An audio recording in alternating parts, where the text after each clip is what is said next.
નમસ્કાર, નર્મદા ન્યૂઝની વિશેષ રજૂઆત ઝીરોઅવર કાર્યક્રમ સાથે હું છું યજ્ઞ ત્રિવેદી। દર્શક મિત્રો, આજે ઝીરોઅવર કાર્યક્રમમાં વાત કરવાની છે કે એક બાજુ આપણે ક્યાંક છેલ્લા ઘણા સમયથી ચર્ચા કરતા હતા કે ગુજરાતમાં ગુજરાતી ભાષાનું પ્રભુત્વ કેટલું, અને અત્યારે ક્યાંક જે ઇંગ્લિશ મીડિયમમાં બાળકો ભણી રહ્યા છે પણ ઇંગ્લિશ મીડિયમમાં પણ ક્યાંક ગુજરાતી ભાષા ઉપર જે પ્રમાણે ક્યાંક જે કહી શકાય કે મહત્ત્વ આપવાની જે વાત હતી પરંતુ તે પણ નથી જોવા મળતી।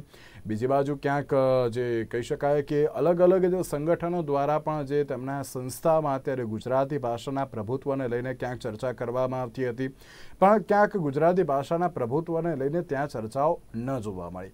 અને આખરે જ્યારે ગુજરાતની વાત કરવામાં આવે તો ગુજરાતની રાજ્ય સરકાર દ્વારા પણ ગુજરાતી ભાષામાં ફરજિયાત હવે લખાણ લખાશે સાર્વજનિક સ્થળો ઉપર, સાથે જે સ્મારકો હોય તેની ઉપર, અને સાથે જે કહેવાય કે જીવન જરૂરિયાતની જે ચીજ વસ્તુઓ જ્યાં મળતી હોય ત્યાં દરેક જગ્યાઓ ઉપર અત્યારે તો જે ગુજરાતી ભાષાનો ઉપયોગ કરવો ઘણો જરૂરી છે તેવું રાજ્ય સરકાર દ્વારા જે નિવેદન પણ આપવામાં આવ્યું હતું।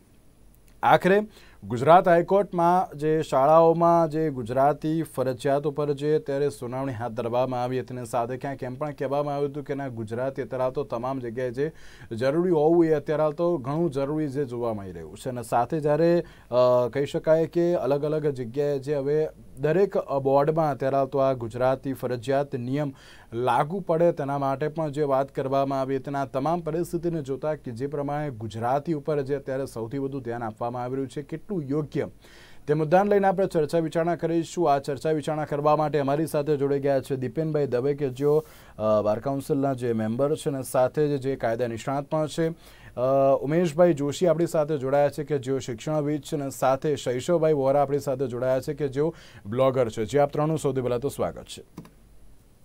દીપેનભાઈ, સૌથી પહેલો પ્રશ્ન આપને કે એક બાજુ જ્યારે ગુજરાતી ભાષા જે ફરજિયાત કરવાની જે વાત અત્યારે તો કરવામાં આવી છે, ક્યાંક જે સાર્વજનિક જગ્યાઓ હોય કે પછી અન્ય એવી જગ્યાઓ હોય તેમાં પણ જે પહેલાં પણ રાજ્ય સરકાર દ્વારા ગુજરાતી જે ભાષા હતી તેની ઉપર જે વધુ પ્રભુત્વ રાખવાનું, તેને મહત્ત્વ આપવાની જે વાત તો જોવા મળતી હતી, અને સાથે જ રીતે આજે હાઈકોર્ટમાં પણ સુનાવણી કરવામાં આવીને હાઈકોર્ટે પણ ક્યાંક વલણ અત્યારે તો દર્શાવ્યું હતું કે ના, ગુજરાતી ફરજિયાત અત્યારે તો જરૂરી છે। આપ as a member of bar council આ નિર્ણયને કઈ રીતે જોઈ રહ્યા છો? યજ્ઞભાઈ, આમ જોવા જઈએ ને તો ગુજરાતી ભાષા ને આપણે ધીરે ધીરે ક્યાંક ને ક્યાંક આપણી ભાષા માતૃભાષાને આપણે દૂર કરતા જતા હોય એવું લાગતું હતું શરૂઆતમાં। પછી જ્યારે આ નવી એજ્યુકેશન પોલિસી ગવર્મેન્ટ લાવી, એ એજ્યુકેશન પોલિસીની અંદર માતૃભાષાને, દરેક માતૃભાષા, દરેક રાજ્યની માતૃભાષાને ઉપર ખૂબ જ પ્રભુત્વ આપવામાં આવ્યું। ત્યાં સુધી આ નવીની અંદર પોલિસીની અંદર યુજીસીમાં આવેલું છે શિક્ષણ નીતિમાં કે ઉચ્ચ શિક્ષણ માટે પણ બને ત્યાં સુધી તમારે માતૃભાષાની અંદર પણ ચાલુ કરવું। કારણ એનું એક જ છે કે કોઈ પણ વ્યક્તિનો વિકાસ માતૃભાષા સાથે જ થઈ શકે છે, એનું ડેવલપમેન્ટ માતૃભાષા સાથે થઈ શકે છે। ઘરમાં જ્યારે બાળક સૌથી પહેલો જે શબ્દ બોલે છે કે જે બોલતા શીખે છે એની માતૃભાષામાં શીખે છે। અંગ્રેજી, એવું નથી કે અંગ્રેજીનું કંઈ ખરાબ છે, અંગ્રેજી પણ એક ભાષા છે, પરંતુ હાલની તારીખમાં સ્કૂલમાં શું થતું હતું કે એક ફરજિયાત ભાષા તરીકે અંગ્રેજી ભાષા લેવામાં આવતી હતી અને એક જે વૈકલ્પિક ભાષા આપવામાં આવતી હતી, એ વૈકલ્પિક ભાષાની અંદર હિન્દી ઓર એક બીજી ફ્રેન્ચ કે આ બધી ભાષાઓ એક શીખવામાં આવતી હતી।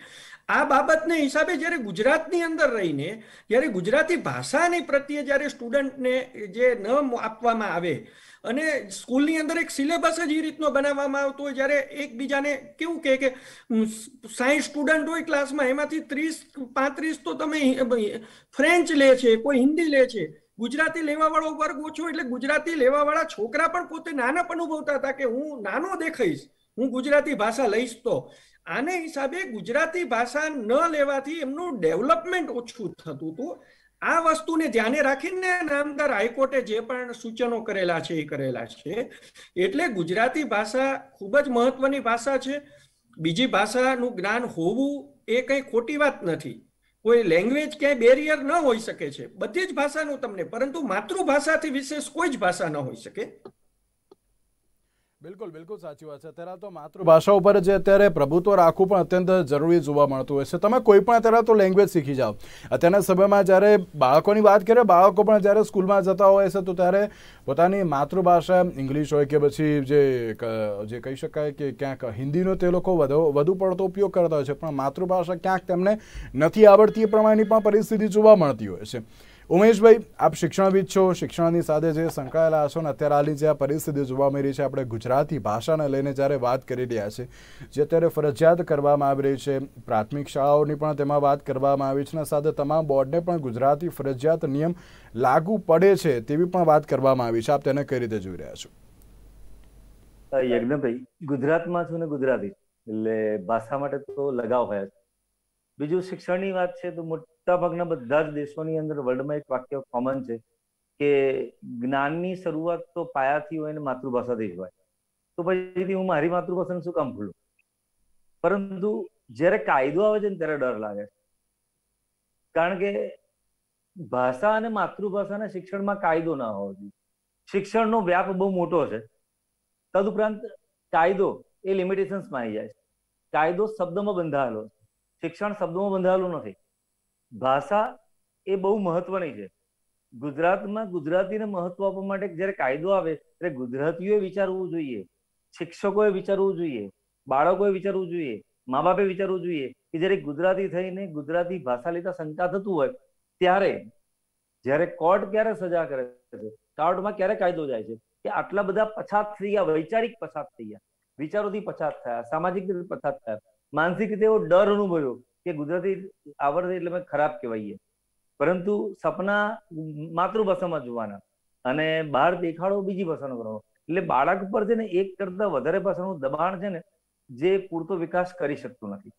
જ્યાં સુધી એક ભાષાનું સંપૂર્ણ જ્ઞાન થાય નહીં ત્યાં સુધી બીજી ભાષા મૂકી શકાય નહીં. અને આપણી સરકાર વારંવાર પ્રાઇમરી લેવલે એકભાષી, દ્વિભાષી, ત્રિભાષી અને હવે તો નવી શિક્ષણની તો મલ્ટીભાષી આવે. પરંતુ મારો વિષય એવો નથી કે ગુજરાતમાં ગુજરાતી ન હોવું જોઈએ. પરંતુ રાજ્ય સરકારમાં જ વાત કરીએ, ગુજરાત રાજ્યમાં ગુજરાત રાજ્ય સરકારના કર્મચારીઓમાં કેટલાક કર્મચારીઓ એવા છે જેને હમણાં ઇલેક્શનની અંદર મેં જોડે કામ કરતા હતા, ઘણાને ગુજરાતી ફોર્મ વાંચતા નહોતું આવડતું. આટલી બધી પરાકાષ્ઠા ગુજરાતી પહોંચી ત્યારે કોર્ટે આવો કાયદો લાવવો પડ્યો, ગુજરાતી ફરજિયાત. ખરેખર તો માતૃભાષા માટે કાયદો ન હોવો જોઈએ. માતા માટે જેમ કાયદો નથી એમ માતૃભાષા માટે પણ કાયદો ના હોવો જોઈએ.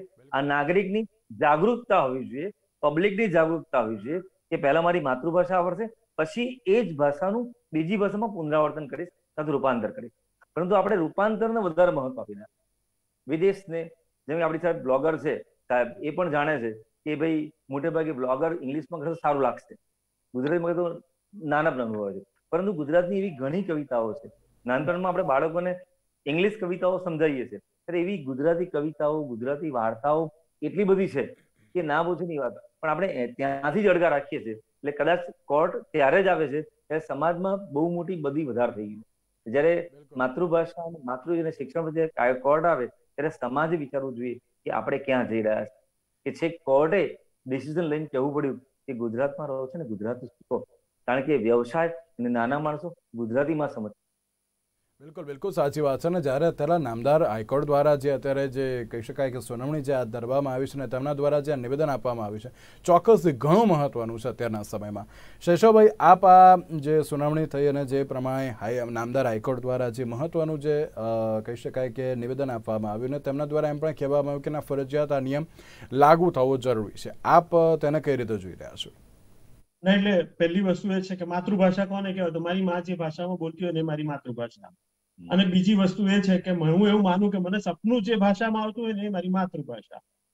અને માં જે ભાષા બોલતી હોય, સૌથી પહેલો શિક્ષક આપણો કોણ? તો કે આપણી માતા. માતાથી વધારે બીજું કોઈ આપણને સારું શિક્ષણ આપી જ ના શકે. અને માં જે ભાષામાં બોલતી હોય એ ભાષાને જો આપણે આગી પાછી આપણે એટલે એને જ આપણે ભૂલી જવાના હોઈએ. આગળ જઈને આપણને એમ થતું હોય કે તારી માં જે બોલે છે એ ભાષા ખોટી છે. તો આ તો કયા પ્રકારનું આપણે સમાજનું નિર્માણ કર્યું કે આપણે આ કઈ પરિસ્થિતિ પર આવી ગયા? એટલે આના માટે વિચારવું રહ્યું. અચ્છા, સાહેબે કીધું કે ભાઈ કોર્ટ કે એટલે આ તો બહુ મોટી વિડંબના થઈ કહેવાય કે આ કોર્ટને વચ્ચે લાવવી પડી ત્યાં સુધી આપણે આપણી માતૃભાષાને લઈ ગયા કે આપણી માતૃભાષા આપણે બોલી ના શકીએ, આપણે સમજી ના શકીએ. અરે માતૃભાષામાં વાત કરવાથી નીચા કેવી રીતે પડી જવાય? એટલે માની જોડે વાત કરવાથી નીચા પડી જવાય તો આ તો આનાથી તો ખરાબ પરિસ્થિતિ, કપરી પરિસ્થિતિ કોઈ જ નથી. એટલે કોર્ટે વચ્ચે ના આવે અને કોર્ટે ના આવવું પડે એ પરિસ્થિતિ સુધી આપણે પાછા જવું રહ્યું. કેમ કે ગુજરાતી કઈ એટલે એવી કઈ વામણી ભાષા નથી ગુજરાતી કે જેની પાસે શબ્દ ભંડોળ ના હોય, કે જેની પાસે કઈ જેને કહેવાય કે આપણે કઈ તમારા વિચારોને તમે અભિવ્યક્ત ના કરી શકતા હો, અભિવ્યક્તિ ના હોય. અને છતાંય આપણે તો એક વસ્તુ બહુ ચોખ્ખી રાખી છે કે ભાષા હંમેશા વહેતી નદી જેવી રાખી છે. આજે ગુજરાતીના ઘણા બધા શબ્દો આપણે અપનાવી લીધા છે, અંગ્રેજી આપણા શબ્દો પણ ઘણા અપનાવ્યા છે. એટલે એક વહેતી નદી જેવું એક સ્વરૂપ છે આપણી ભાષાનું. અને એને જ તમારે ફરજિયાત કરવાનો વારો આવે કે કોર્ટમાં થઈને કોર્ટ ટકોર કરે ત્યાં સુધી આપણે લઈ ગયા તો પહેલો વાંક તો આપણો જ છે કે આપણે કેમ આ બધું આ લેવલ સુધી આવ્યું છતાંય કોઈ કઈ કશું બોલ્યું નહીં. અને આ કેમ થયું કેમ, પેલો સવાલ તો એ છે. અને હવે થઈ જ ગયું છે તો પહેલા તો ફરજિયાત કરી છે, કરવી જ પડે અને કરવી જ જોઈએ. શા માટે નહીં? કેમ કે તમારે ગાય પેલું આપણે બહુ થોડું ચોખ્ખું અને ઉઘાડું બોલું તો એમ કહું કે માને છોડીને કૂતરી ધાવાનો કોઈ મતલબ નથી. પેલા માના ધાવણ ધાવો અને પછી તો ના ધરાવ તો તમારે જે ભાષા શીખવી હોય. અને હું તો સંગીતનો માણસ છું. સંગીતમાં અમારે એવું કહેવાય કે એક સાધે સબ સાધન. જો ભાષા તમે કોઈ પણ એક ભાષાના હાથ સુધી જો પહોંચી જશો ને તો પછી બીજી બધી ભાષા તમારા માટે સાવ સરળ થઈ જશે. કેમ કે દરેક ભાષાના વ્યાકરણ લગભગ તમારા સ્વરની વ્યંજનો એક સરખા આવે છે. એટલે એમાં કઈ બહુ મોટા હાથી ઘોડા નથી કે તમારે મોર ચિતરવાના હોય. તમે એક ભાષાનું જ્ઞાન, અને એમાં જો તમારી માતૃભાષાનું જ્ઞાન હશે તમને તો કદાચ દુનિયાની તમામ ભાષાઓમાં તમે શીખી શકશો. અને સૌથી મોટી ભાષા જે છે એ પેલી આપણે ઈશારાની ભાષા છે. અમે ચાઇના ધંધો કરવા માટે અમે ચાઇના ઘણી બધી વાર ગયા અને ઘણું બધું ચાઇનામાં ફર્યા. આજે ઈશારાથી ધંધા માટે કોઈ બેરિયર આવતી જ નથી. લેંગ્વેજ ક્યારેય કોઈને બેરિયર એટલે એને અડચણરૂપ તમને ક્યાંય થતી જ નહીં. ધંધાની પોતાની લેંગ્વેજ છે. તો પછી તમને આ ભાષા નડી ક્યાં? તમને અંગ્રેજીનું ભૂત કેમ તમને ચડ્યું? અને બીજું કે જયારે ભાષા જાય છે ને ત્યારે ભાષા એકલી ક્યારેય નથી જતી, એ સંસ્કૃતિને લઈને જાય છે. એટલે એની માને આપણે તમે મને ખાલી એટલું કહો, તમારી માતાને તમે ક્યારે બોલવા ઈચ્છો છો? આજે તમે છાપું ખોલો અને 2-4 માતાને કે પિતાની શ્રદ્ધાંજલિ ના મળે એવું આજે બને જ નહીં. 2, 4, 5, 10 લોકોએ શ્રદ્ધાંજલિ છપાવી જોઈએ. આપણે એ સંસ્કૃતિમાં જીવીએ છીએ કે જ્યાં મર્યા પછી આપણે આપણા મા બાપ આપણાથી છૂટતા નથી. તો પછી આપણી ભાષા શું કરવા મૂકી દઈએ? કેમ કે એ આપણા મા બાપની ભાષા છે, આપણા પૂર્વજોની ભાષા છે, અને એ ભાષાનો મૂકવાનો કોઈ મતલબ જ નથી. એટલે વસ્તુ ત્યાં છે.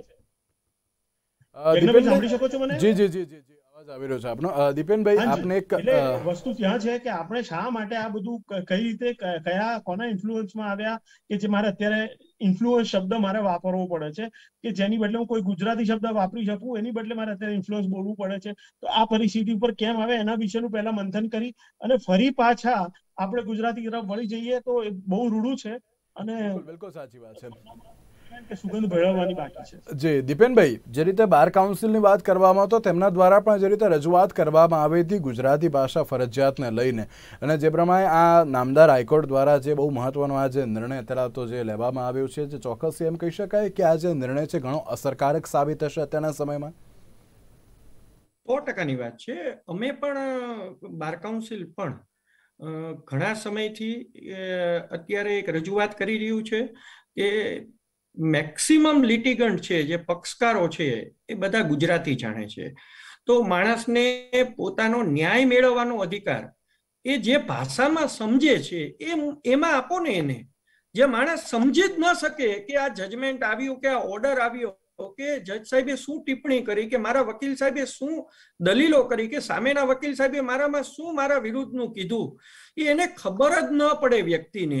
અને એ ખાલી કેને કે મૂક પ્રેક્ષક થઈને સાંભળ્યા વગર એ ખાલી ઊભો રહે. એની એવા પક્ષકારો કે જેની કોઈ ફિઝિકલ પ્રેઝન્સ હોય છે પરંતુ એની એ લિટિગેશનની અંદર એની એક્ટિવ પ્રેઝન્સ નથી હોતી અને એને ન્યાય મળે છે પરંતુ એને ખબર નથી પડતી કે આ મને ન્યાય મળ્યો કે નથી મળ્યો, કઈ રીતે મળ્યો.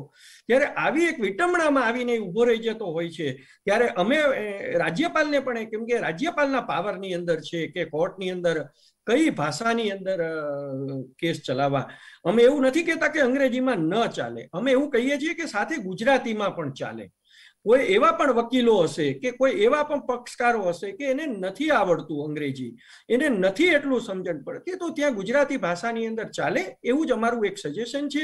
અને અમે બાર કાઉન્સિલની રીતે પણ સાથે સાથે ઇવન વ્યક્તિગત રીતે પણ અમે વકીલો ઘણા આ બાબતને એક રજૂઆતો કરેલી છે, રાજ્યપાલને પણ કરેલી છે અને અવારનવાર કરતા રહીએ છીએ આ બાબતને. બિલકુલ બિલકુલ સાચી વાત છે. અને અત્યારે જ્યારે રજૂઆતો કરવામાં આવે અને તેને લઈને જ કે ક્યાંક હાઈકોર્ટે જે મહત્વનો નિર્ણય લેવો પડ્યો જરૂરી છે, પહેલા ક્યાંક અત્યારે સવાલ એ થતો હોય છે ને કે તમારે ખાલી હવે પ્રશ્ન એ છે કે હું નામ નહીં દઉં સ્કૂલનું, મારો સન જે સ્કૂલમાં પહેલા ભણતો હતો ત્યાં એક એવું એને કહેવામાં એને છે ને 2 થી 3 વાર પેનલ્ટી આવી. એટલે પહેલા કાગળમાં લખીને એની નોટમાં લખીને આવે, પછી પેનલ્ટી આવી. શું કામ? તો કે એને સ્કૂલની અંદર ગુજરાતી વર્ડ બોલી નાખેલો. કોમ્યુનિકેશનમાં કન્વર્સેશન થાય કોઈ વિદ્યાર્થી સાથે કે ટીચર સાથે, ત્યાં ગુજરાતી શબ્દ કોઈ એનેથી બોલાઈ ગયેલો. હવે એક ઓફેન્સ ગણવામાં આવે છે પેનલ્ટી. નાના છોકરાને તો તમે કોઈ બીજી રીતે તો પનિશ કરી નથી શકતા, એટલે એને ઓફેન્સ ગણી અને એની પાસે એક ટોકન પેનલ્ટી લેવામાં આવે છે. હવે આ શિક્ષકો દેશનું ઘડતર કરવા બેઠા છે ન કહેવું જોઈએ, કેમ કે મારા ઘડતરની અંદર પણ શિક્ષકો જ છે, પરંતુ આ જ શિક્ષકો દેશનું ઘડતર કરવા બેઠા છે કે દેશના જે ચાઇલ્ડ છે એની માનસિક પરિસ્થિતિ એવી કરી દેવા માંગે છે કે હું ગુજરાતીમાં બોલીશ તો મને પેનલ્ટી લાગશે 10-20 રૂપિયા. આ કઈ તરફ આ બાળકોને લઈ જઈ રહ્યા છે, કઈ તરફ આ યુવાધન લઈ જશે? આ શિક્ષકોને આવવાને છે ને, આ શિક્ષકો કેવા કે ન કેવા આવવાને? બિલકુલ બિલકુલ સાચી વાત છે ને. જ્યારે અત્યારની પરિસ્થિતિમાં કહીએ ને કે કોઈ એક જ્યારે એક જે ક્યાંક એટલું બધું જે ભણેલા ન હતા, જે એક કપલ હતું અને જે તેમને અત્યારે કયા મા બાપને એવું ના હોય કે ના મારો છોકરો જે સારી સ્કૂલમાં ભણે, સારું એજ્યુકેશન મળે, દરેકને હોય. અને જ્યારે તો તેમને એડમિશન માટે ગયા તો ત્યારે પણ ક્યાંક અત્યારે તો એવી જ વાત જોવા મળી તો no you have to speak in English. અરે ભાઈ પેલાના નથી આવડતું તો એમને જે આવડે છે એ ભાષામાં તું બોલે, અમને ક્યાં વાંધો છે? પણ આ પ્રકારની જે પરિસ્થિતિ ને તેમાં પણ જે હાઈકોર્ટનું વલણ છે ચોક્કસથી એક આવકારદાયક અત્યારે તો જે આ વલણ જોવા મળી રહ્યું છે. જી શૈશવભાઈ, આપ કે કહેવા માંગતા હતા? હા, એટલે આજે સાહેબે વાત કરી, વકીલ સાહેબે જે કીધું ને, આને કહેવાય રાક્ષસ રાજ. હું આને રાક્ષસ રાજ કહું છું કે તમે તમારી માંથી છોકરું છૂટું પાડો છો. એટલે આ તો આ ધંધો કંસ કરેલો કંસે કે પોતાના 8 ભાણિયા લઈ ગયો હતો ને એને મારી નાખ્યા હતા. એટલે માતાથી બાળકને છૂટું પાડવું અને રાક્ષસ રાજ કહેવાય. એટલે ખરેખર કાયદાની અહીંયા જરૂર છે કે કઈ સ્કૂલ છે અને કઈ સ્કૂલે આ ગુજરાતી બોલવા માટેના દંડ ઉઘરાયેલા છે, એની ઉપર અત્યારે કાયદેસર. સાહેબ વકીલ સાહેબ છો, તમે કેમ ચૂપ રહ્યા? તમારે તો બોલવું જોઈએ સાહેબ. મેં સૌથી પહેલા તમારા સ્ટુડન્ટની સ્કૂલ બદલી. અરે સ્ટુડન્ટની સ્કૂલ બદલીને એને લિટિગેશન કરીને એને અત્યારે ઉપર એફઆઈઆર નાખવી જોઈએ કે આ તું શું કરે છે ભાઈ? આ મારી માતૃભાષા છે ભાઈ. માનસિકતાથી ટેવાઈ ગયા છે કે આ સ્કૂલોમાં વાલીઓ નહીં, હું તો રાજકીય પક્ષોની વાત કરું છું. આજે એક મુખ્ય રાજકીય પક્ષે પોતાના ચૂંટણી ઢંઢેરામાં મૂક્યું હતું કે અમે 5000 ઇંગ્લિશ મીડિયમની સ્કૂલો ચાલુ કરીશું. એટલે આટલું બધું સ્તર નીચે ઉતરી આવ્યું છે. માતૃભાષાને અને માને ક્યાં લઈ જઈને તમારે મૂકવાની છે? હું તો માને માતૃભાષા જરાય જુદી નથી ગણતો. એ બની જ ના શકે. એટલે આ જે વસ્તુ જે અત્યારે થઈ રહી છે ને, આની સામે લડત થવી જોઈએ. અને આપણી પાસે અત્યારે જે મેજોરિટી વાળી સરકાર છે અને કહેવાતી હિન્દુવાદી સરકાર છે, સંસ્કૃતિના રક્ષકો છે, અને એમની પાસેથી તો આ અપેક્ષા હોય જ કે જો કોઈ કાલથી, હું તો ચોક્કસ એવું ઈચ્છું કે કાલ સવારે કોઈ કેવો કંઈક તમારે વટહુકમ બહાર પાડવો પડે કે કોઈ જીઆર બહાર પાડો, જે બહાર પાડવું એ પાડી અને કાલ સવારે એવું આવવું જોઈએ કે ગુજરાતીમાં બોલતા જો કોઈ છોકરાને તમે અટકાવ્યો અને એના ઉપર દંડ કે પેનલ્ટી લીધી તો એ સ્કૂલના રજીસ્ટ્રેશન સુદ્ધા અમે રદ કરી નાખીશું. અને બધા ટ્રસ્ટી બદલી લઈને principal, they all will be કન્વિક્ટેડ. એમની ઉપર અમે કેસ, ગુજરાત સરકાર કેસ દાખલ કરવો જોઈએ આ લોકો ઉપર. આ કેવી રીતે ચાલે? યજ્ઞભાઈ, ઉમેશભાઈ હું આ જવાબ આપી દઉં છું મસ્ત. બંને મિત્રોનો ગુસ્સો બહુ જ જાયઝ છે, જેમાંથી હું પણ સફર કરી રહ્યો છું, કારણ કે હું તો એમની વચ્ચે છું. તમે તો વટવૃક્ષના કાંટા જ જોયા છે. મેં તો ત્યાં બીની અંદર સિંચાતું હતું ત્યારે જે દિવેલ જતું હતું ત્યારે પણ મને ગુસ્સો આવતો હતો. ત્યારે ઘણી વખત ઘણા વાલીઓ એમ કહેતા હતા જે સ્કૂલમાં ગુજરાતી બોલાતું હોય એ સ્કૂલમાં મારા બાળકને ગુજરાતી ઇંગ્લિશ મીડિયમમાં નથી મૂકવું. આ જીદ, આ તમે જે અત્યારે આક્રોશ કરી રહ્યા છે એ 10 વર્ષ પહેલા વાયેલું વટવૃક્ષ છે, જેનું બી છે, જેનું વાલીઓએ, સરકારે, હું સરકારનો વાંક નથી કાઢતો, પબ્લિકનો પહેલા વાંક કાઢું છું, કારણ કે પબ્લિકને કારણે જ ગુજરાતી મીડિયમની સ્કૂલો બંધ થઈ છે. હું પણ એક ગુજરાતી મીડિયમનો ટીચર છું. મારી પણ સારી એની સ્કૂલમાં હતી, મારી સ્કૂલનું પણ 100% રિઝલ્ટ આવતું હતું. હું ગુજરાતી મીડિયમમાં હજુ પણ કામ કરવા ડેડિકેશન છું. ગુજરાતીમાં કામ કરું છું, ઇંગ્લિશ મીડિયમમાં શિક્ષકોને ઘણી જગ્યાએ હું કાઉન્સિલિંગ કરવા જોઉં છું, પણ હું ગુજરાતીમાં જ વાત કરું છું. એટલો બધો ગુજરાતીમાં ડેલિગેટ છે. પરંતુ વાલી અને વિદ્યાર્થીની માંગને કારણે સરકાર હોય, સંચાલક હોય, શિક્ષક હોય, એ બધાએ એવી પ્રણેતા કરી. એક વખત તો સાહેબ કે છે શિક્ષકો માટે, સ્કૂલો માટે, હું એગ્રીડ. મેં તો એવું પણ સાંભળેલું છે, સ્કૂલની અંદર શિક્ષક બોલશે તો શિક્ષકનો પગાર કમાશે. એટલી હદ સુધી. કેમ કે વાલીઓની માંગણી છે કે મારો છોકરો પ્યોર ઇંગ્લિશ મીડિયમમાં ભણવો જોઈએ. તદુપરાંત બીજું કે આપણે માતૃભાષાને છોડી અને છેક 12મા ધોરણમાં જે કોર્સ હોય એ પ્રમાણે પહેલા ધોરણમાં ભણાવે છે. મહેરબાની કરીને શિક્ષણ પદ્ધતિની લોકો બહુ વખાણ કરે છે, પરંતુ નિંદા ત્યાં જ થાય છે. 1 થી 4ની પેપર સ્કીમ જુદી હોય, 6 થી 8ની જુદી હોય, 9 થી 12ની જુદી હોય, 10માની પેપર સ્કીમ પ્રમાણે પહેલા ધોરણની પરીક્ષા લેવાય છે. How can possible? 1 થી 10માં MCQ આયા, આ બંને વાલીઓ સ્વીકારશે. જયારે 1 થી 10માં 15 વર્ષ પહેલા MCQ આયા તો પહેલા ધોરણમાં વાલીઓ જ કહેવા ગયા હતા કે મારું બાળક 10માં MCQ આપવાનો છે તો પહેલા MCQ આપો ને. તો ગુજરાતીમાં ટ અને ડ ની ક્યાંથી ખબર પડે?